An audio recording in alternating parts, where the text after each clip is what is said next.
Bienvenidos a la noche de 24, bienvenidos a MMC. El gobierno está en un momento crítico porque ya van a ver, hay una sociedad polarizada, partida en dos, dividida alrededor de la figura de Javier Milei. Por primera vez prácticamente hay un 50% a favor, 50% en contra. Es decir, está todo alrededor de la figura del presidente. Pero por primera vez empieza a notarse un malestar y un descontento que aglutina por lo menos a la mitad de la sociedad.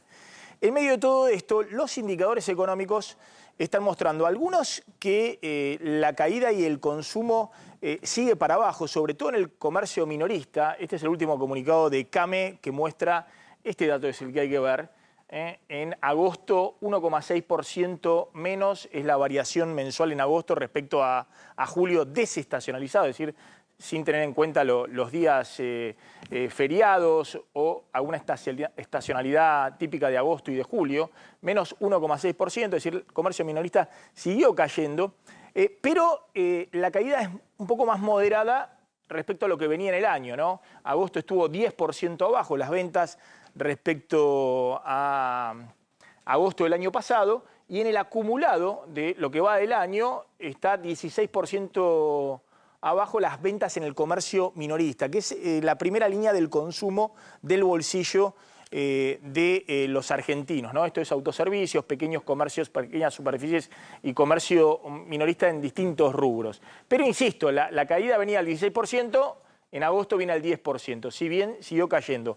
Cuando uno mira por sectores, bueno, hay preocupación porque la caída es no solamente en los rubros de bienes durables y demás, estoy hablando de la placa siguiente, sino también en alimentos, por ejemplo, es decir, en consumos básicos.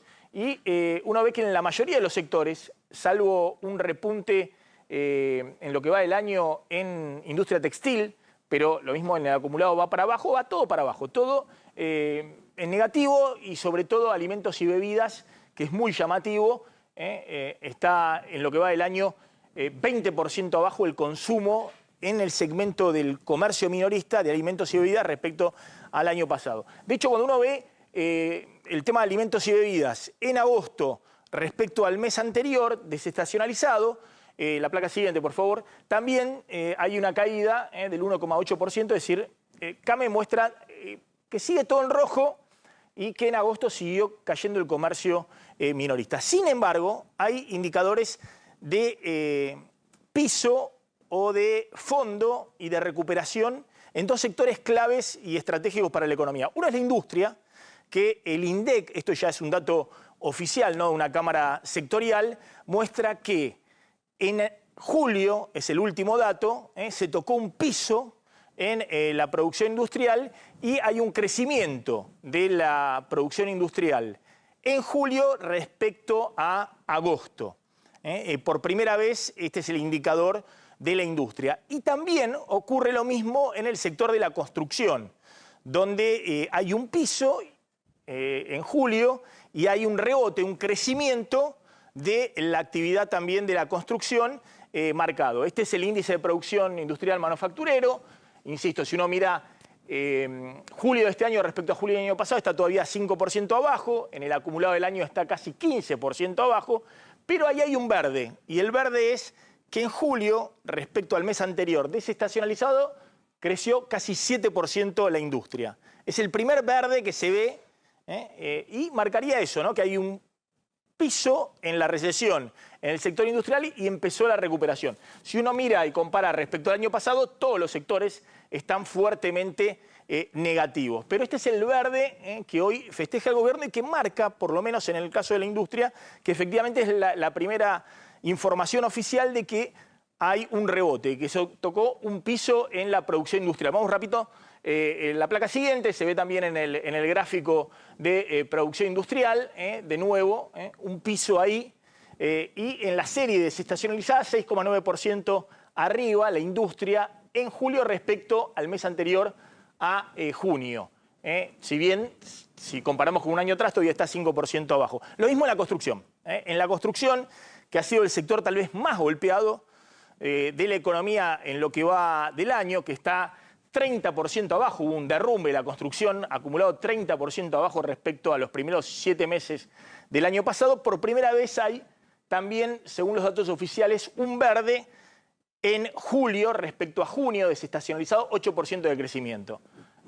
De nuevo, todos los sectores de la construcción están fuertemente en caída respecto al año pasado, incluso hubo una pérdida de empleo del 20% de la dotación de personal. Es la principal pérdida de empleo ha sido en el sector de la construcción, prácticamente 100.000 empleos menos en lo que va del año, pero se ve también ahí un rebote. En este contexto, el gobierno está en una situación muy delicada, porque, insisto, por un lado están las encuestas que muestran una sociedad polarizada, donde ya no es una mayoría de apoyo a la política oficial, sino una sociedad dividida, mitad por aprobación, sostiene la mitad de la aprobación, pero mitad de desaprobación. Y por otro lado, mucha tensión política con el Congreso y dentro del gabinete. Fíjense, hoy, hace un rato, el jefe de gabinete que sale de un inconveniente de salud que tuvo durante el fin de semana en medio de versiones muy fuertes de una interna feroz entre Guillermo Franco, el jefe de gabinete, y el asesor estrella del presidente, Santiago Caputo, que todos en la dirigencia política reconocen como el hombre fuerte en términos políticos del gobierno. Mirá.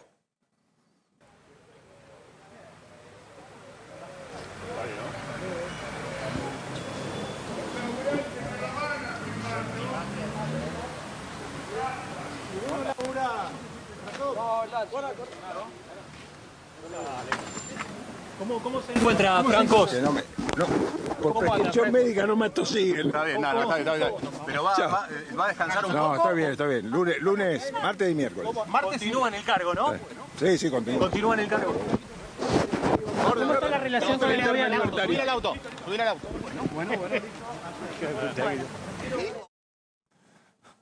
Bueno, ahí estaba Guillermo Franco, sigo en el cargo, fue lo primero que dijo, y hubo verdaderamente alta tensión durante todo el fin de semana con versiones cruzadas respecto de la relación entre el jefe de gabinete, Guillermo Franco, el hombre que la política reconoce como el interlocutor del gobierno en el Congreso, y Santiago Caputo, el asesor todopoderoso, asesor contratado, sin firma, pero todos coinciden con la potestad de hacer y deshacer en áreas clave del gobierno y con mucho más poder que cualquier ministro del Gabinete Nacional, salvo el ministro de Economía, Luis Caputo. Y que incluso interviene en negociaciones iniciadas por el actual jefe de gabinete, por Guillermo Franco. Por eso ahí se vienen dando una serie de roces desde hace 2 o 3 semanas, cuando fueron los primeros cachetazos en el Congreso, recordá, Maxi, donde con Caputo de viaje, con Caputo de vacaciones, se había tomado una semana, el Congreso le metió a Lustó en la Comisión Bicameral de Control de Inteligencia. Diputado fue contra el DNU, que le daba 100.000 millones de pesos a la CIDE, y el Senado también impuso, de alguna manera, restricciones como para, por ejemplo, tratar la reforma para la movilidad jubilatoria, que finalmente fue vetada por el presidente, y tratar de imponer también el aumento a las universidades. Y el punto ahí es que empezó a haber un pase de facturas. ¿Quién se hacía cargo de que el Congreso había cacheteado al gobierno?